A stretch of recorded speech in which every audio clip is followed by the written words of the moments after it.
இன்னைக்கு நம்ம என்ன பார்க்க போறோம் அப்படின்னா 10ஆம் வகுப்பில் குடிமியல் பாடப்பகுதியில் 3ஆம் பாடமான மாநில அரசு என்ற பாடத்தை தான் நம்ம இன்னைக்கு பார்க்க போறோம். இந்த இந்திய நாட்டில் இந்திய அரசியலமைப்பு சட்டத்தின் அடிப்படையில் இந்தியாவில் இருக்கக்கூடிய ஒன்றிய அரசு என்று சொல்லப்படக்கூடிய மத்திய அரசாங்கமும் மாநில அரசாங்கமும் இணைந்து செயல்படக்கூடிய ஒரு வகையில தான் ஒரு கூட்டாட்சி முறையான ஒரு தத்துவத்தை தான் இந்திய அரசியலமைப்பு நமக்கு வழங்கியிருக்கு.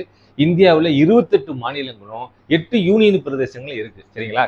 எவ்வாறு மத்திய அரசுக்கென்று சட்டமன்ற அதிகாரங்கள், நிர்வாக அதிகாரங்கள், நீதி அதிகாரங்கள் என்று வரையறுக்கப்பட்டிருக்கிறதோ அதே போன்றுதான் மாநில அரசாங்கத்துக்கென்றும் சட்டமன்ற அதிகாரங்கள், நிர்வாக அதிகாரங்கள், நீதி அதிகாரங்கள் என்று குறிப்பிடப்பட்டிருக்கு.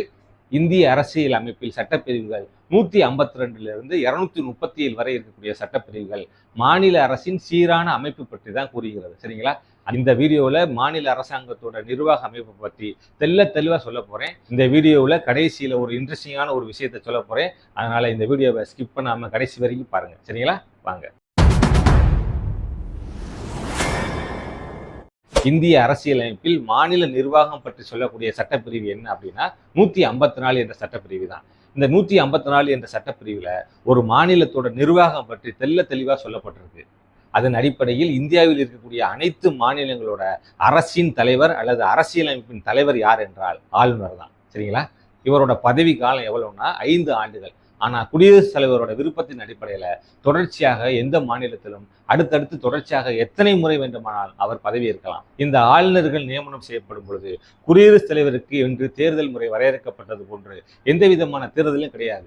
குடியரசுத் தலைவர் தான் ஆளுநர்களை நியமனம் செய்கிறார். இவ்வாறு நியமனம் செய்யப்படக்கூடிய ஆளுநர்களை அவரோட பதவியிலிருந்து நீக்குவதற்கு அந்தந்த மாநிலங்களில் இருக்கக்கூடிய அமைச்சரவைக்கோ, உயர்நீதிமன்றத்திற்கோ, உச்ச நீதிமன்றத்திற்கோ எந்த விதமான அனுமதியும் இந்திய அரசியலமைப்பில் வரையறை செய்யப்படலை.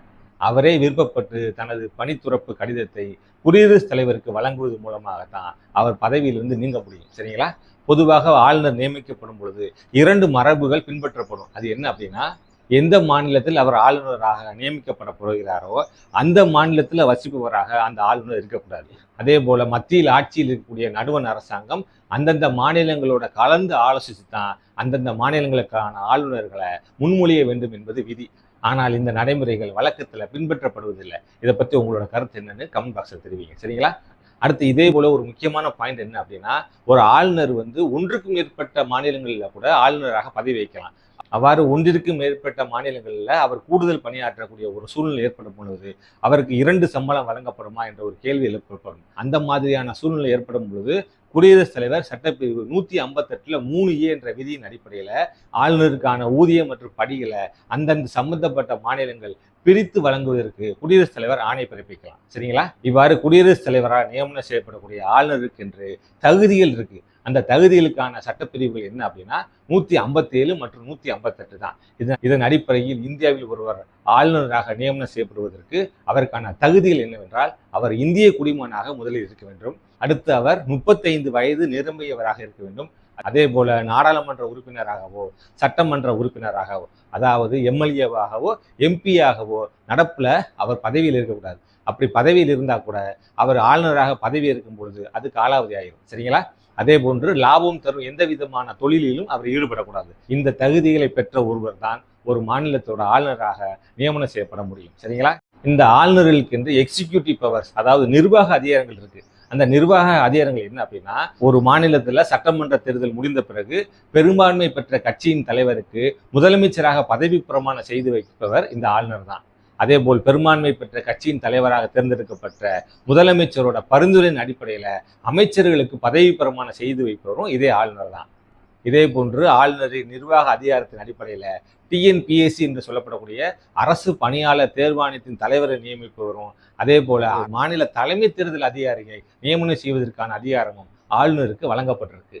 ஆளுநரின் நிர்வாக அதிகாரத்தின் அடிப்படையில் மாநிலங்களில் இருக்கக்கூடிய பல்கலைக்கழகங்களில் வேந்தராக அவர் செயல்படுகிறார் என்றும், அந்தந்த மாநிலங்களில் இருக்கக்கூடிய பல்கலைக்கழகங்களுக்கான துணைவேந்தர்களை நியமனம் செய்வதும் ஆளுநர் என்ற ஒரு அதிகாரம் அவருக்கு வழங்கப்பட்டிருந்துச்சு. இந்த நடைமுறை தமிழ்நாட்டின் திராவிட முன்னேற்ற கழக அரசாங்கத்தின் வழக்கின் அடிப்படையில் 2025 ஏப்ரல் மாதத்தில் வழக்கு தொடுத்து அது வெற்றி பெற்றதன் அடிப்படையில் இந்த நடைமுறை தற்போது பின்பற்றப்படுவதில்லை. சரிங்களா? அதே போன்று ஆளுநரின் நிர்வாக அதிகாரங்களிலேயே மிக முக்கியமானது என்னவென்றால், ஒரு மாநிலத்தின் சட்ட ஒழுங்கு சரியில்லாத போது குடியரசுத் தலைவர் சட்டப்பிரிவு 356 படி அந்த மாநிலத்தின் ஆட்சியை கலைக்கும் பொழுது அந்த மாநிலத்தில் குடியரசுத் தலைவரின் பிரதிநிதியாக இந்த ஆளுநர் தான் நிர்வாகம் செய்வார். சரிங்களா?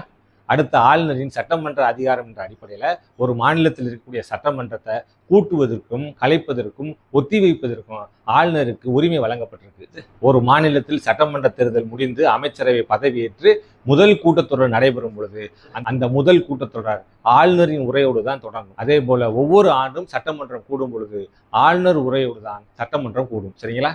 சட்டமன்றத்தில் ஒரு மசோதா நிறைவேற்றப்பட்டு ஆளுநருக்கு அனுப்பப்படும் பொழுது அந்த மசோதாவில் ஆளுநர் கையொப்பமிடலாம் அல்லது நிறுத்தி வைக்கலாம் அல்லது மீண்டும் அந்த மசோதாவை பரிசீலனைக்காக திரும்ப அனுப்பலாம்.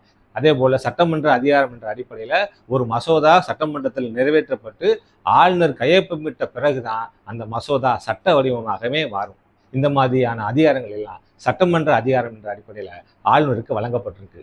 அதே போல ஆளுநரின் நிதி அதிகாரம் ஃபினான்சியல் பவர்ஸ் என்ற அடிப்படையில் ஆளுநரின் முன் அனுமதி பெற்ற பிறகுதான் பண மசோதா அறிமுகம் செய்யப்படும். அதே போல அரசின் எதிர்பாராத செலவு என்ற அடிப்படையில் அவசர நிதி ஒதுக்கீடு என்ற அடிப்படையில் நிதி ஒதுக்கீடு செய்யக்கூடிய அதிகாரம் ஆளுநருக்கு வழங்கப்பட்டிருக்கு. ஆளுநரின் நீதித்துறை அதிகாரம், அதாவது ஜுடிஷியல் பவர் என்ற அடிப்படையில் மாநிலத்தின் தலைமை வழக்கறிஞரை நியமனம் செய்யக்கூடிய அதிகாரம் ஆளுநருக்கு வழங்கப்பட்டிருக்கு. உயர் நீதிமன்றத்தின் பரிந்துரையின் அடிப்படையில் மாவட்ட நீதிபதிகள் மற்றும் நீதிபதிகளின் பதவி உயர்வு போன்ற இந்த அதிகாரங்கள் எல்லாம் ஆளுநருக்கு வழங்கப்பட்டிருக்கு. அதே போல ஆளுநரின் பரிந்துரையின் அடிப்படையில் தான் உயர் நீதிமன்றத்திற்கான தலைமை நீதிபதியை குடியரசுத் தலைவர் நியமனம் செய்வார். மரண தண்டனை விதிக்கப்பட்ட குற்றவாளியை தவிர குற்றவாளி என்று நிரூபிக்கப்பட்ட ஒருவருக்கான தண்டனையை குறைக்கவும் மன்னிக்கவும் நிறுத்தி வைக்கவும் கூட ஆளுநருக்கு அதிகாரம் வழங்கப்பட்டிருக்கு. மிக முக்கியமான ஆளுநரின் விருப்புரிமை அதிகாரங்கள், அதாவது டிஸ்கிரிஷனரி பவர் என்ற அடிப்படையில் ஒரு மசோதாவை ஆளுநர் குடியரசுத் தலைவரோட பரிந்துரைக்காக நிறுத்தி வைக்கக்கூடிய அதிகாரம் ஆளுநருக்கு வழங்கப்பட்டிருக்கு. எந்த கட்சிக்குமே அறுதி பெரும்பான்மை கிடைக்காத சூழ்நிலையில எந்த கட்சி தலைவரையும் ஆட்சி அமைக்க அழைப்பு விடுக்கக்கூடிய அதிகாரம் அவருக்கு வழங்கப்பட்டிருக்கு. இப்ப நடந்து முடிந்த 2026 சட்டமன்ற பொது தேர்தலை நாம் அனைவருமே ஆவலோடு எதிர்பார்த்துக்கிட்டு இருந்தோம். இந்த கட்சி தொடங்கிய 2 ஆண்டுகளில் தமிழக வெற்றி கழகத்தின் தலைவரான நடிகர் விஜய் அவர்கள் 108 தொகுதியில் வெற்றி பெற்ற போதிலும் கூட அறுதி பெரும்பான்மை கிடைக்காத ஒரு சூழ்நிலை தான் நிலவிக்கிட்டு இருக்கு. இந்த சூழ்நிலையில் ஆளுநரின் விருப்புரிமை அதிகாரம் என்ற அடிப்படையில், அதாவது டிஸ்கிரிஷனரி பவர் என்ற அடிப்படையில் அறுதி பெரும்பான்மை எந்த கட்சிக்கும் கிடைக்காத சூழ்நிலையில முதுநிலைக்கு வந்த கட்சியை கூட தவிர்த்துட்டு மற்ற 2 கட்சிகளில் ஏதாவது ஒரு கட்சிக்கு கூட ஆளுநர் விருப்புரிமை என்ற அடிப்படையில் அவர் அழைப்பு விடுக்கலாம். அது அவரோட விருப்புரிமை அதிகாரம், அதில் நம்ம தலையிட முடியாது. சரிங்களா? ஆனால் வழக்கத்தின் அடிப்படையில் ஆளுநர் அதிக சட்டமன்ற தொகுதிகளை கைப்பற்றிய கட்சியைத்தான் முதலில் அழைப்பு விடுப்பார். ஆனால் சட்டமன்றம் கூடி சட்டமன்றத்தில் வாக்கெடுப்பின் பொழுது அந்த கட்சி அறுதி பெரும்பான்மையை நிரூபிக்க வேண்டும். அதாவது அறுதி பெரும்பான்மை என்றால் ஒரு மாநிலத்தோட மொத்த சட்டமன்ற தொகுதிகளில் பாதிக்கு மேல், அதாவது தமிழகத்தின் மொத்த சட்டமன்ற தொகுதிகள் 234, அதில் பாதி 117. அப்போ 117 + 1 என்ற அடிப்படையில், அதாவது 118 சட்டமன்ற உறுப்பினர்களின் ஆதரவை பெற்ற ஒருவர் தான் தமிழ்நாட்டில் ஆட்சி அமைக்க முடியும். சரிங்களா? அவ்வாறு சட்டமன்றத்தில் வாக்கெடுப்பு நடைபெறும் பொழுது தேர்ந்தெடுக்கப்பட்ட அரசாங்கம் தனது அறுதி பெரும்பான்மையை நிரூபிக்க முடியாத சூழ்நிலையில் அந்த அமைச்சரவையை கலைத்துவிட்டு குடியரசுத் தலைவரின் ஆட்சியை அமைப்படுத்துவதன் அடிப்படையில் ஆளுநரே அந்த மாநிலத்தை நிர்வாகம் செய்வார். சரிங்களா?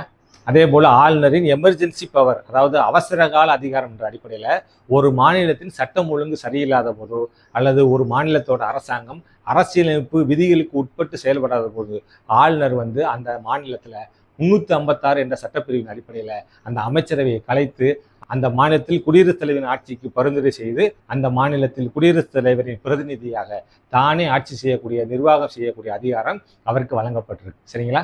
இப்ப உங்களுக்கான கேள்வி என்ன அப்படின்னா, தற்போதைய கேரள மாநில ஆளுநரின் பெயர் என்ன?